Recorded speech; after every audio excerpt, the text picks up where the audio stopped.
Muhammad was the prophet, founder of Islam and descendant of Ismail. Most of his early life was spent as a merchant. At age 40, he began to have revelations from Allah that became the basis for the Quran and the foundation of Islam. By 630, he had unified most of Arabia under a single religion. As of 2015, there are over 1.8 billion Muslims in the world who profess there is no God but Allah, and Muhammad is his prophet. Muhammad was born around 570 AD in Mecca, now in Saudi Arabia. His father died before he was born, and he was raised first by his grandfather and then his uncle. He belonged to a poor but respectable family of the Quraysh tribe. The family was active in Meccan politics and trade. Many of the tribes living in the Arabian Peninsula at the time were nomadic, trading goods as they crisscrossed the desert.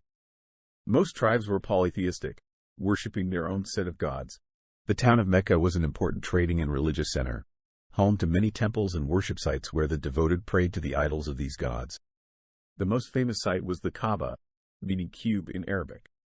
It was built by Ibrahim to Muslims, and his son Ismail to Muslims. Gradually, the people of Mecca turned to polytheism and idolatry. Of all the gods worshipped, it is believed that Allah, the God of Abraham, was considered the greatest and the only one without an idol. In his early teens, Muhammad worked in a camel caravan, following in the footsteps of many people his age, born of meager wealth. Working for his uncle, he gained experience in commercial trade, traveling to Syria and eventually from the Mediterranean Sea to the Indian Ocean. In time, Muhammad earned a reputation as honest and sincere, acquiring the nickname al-Amin, meaning faithful or trustworthy. In his early 20s, Muhammad began working for a wealthy merchant woman named Khadija. Muhammad was also very religious, occasionally taking journeys of devotion to sacred sites near Mecca. On one of his pilgrimages in 610, he was meditating in a cave on Mount Jabal Ainur. The angel Gabriel appeared and relayed the word of God. Recite in the name of your Lord who creates man from a clot. Recite, for your Lord is most generous. These words became the opening verses of Seerah, chapter 96 of the Quran.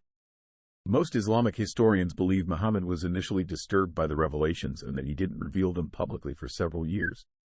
However, Shia tradition states he welcomed the message from the angel Gabriel and was deeply inspired to share his experience with other potential believers.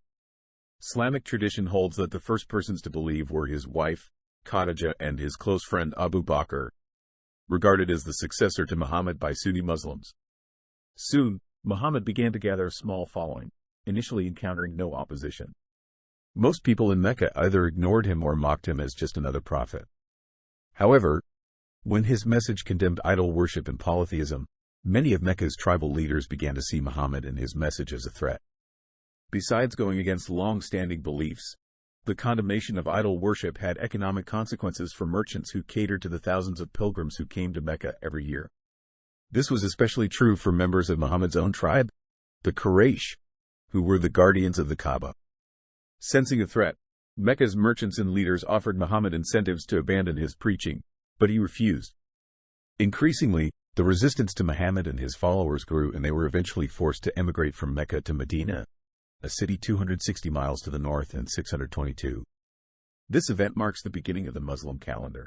There, Muhammad was instrumental in bringing an end to a civil war raging amongst several of the city's tribes. Muhammad settled in Medina, building his Muslim community and gradually gathering acceptance and more followers.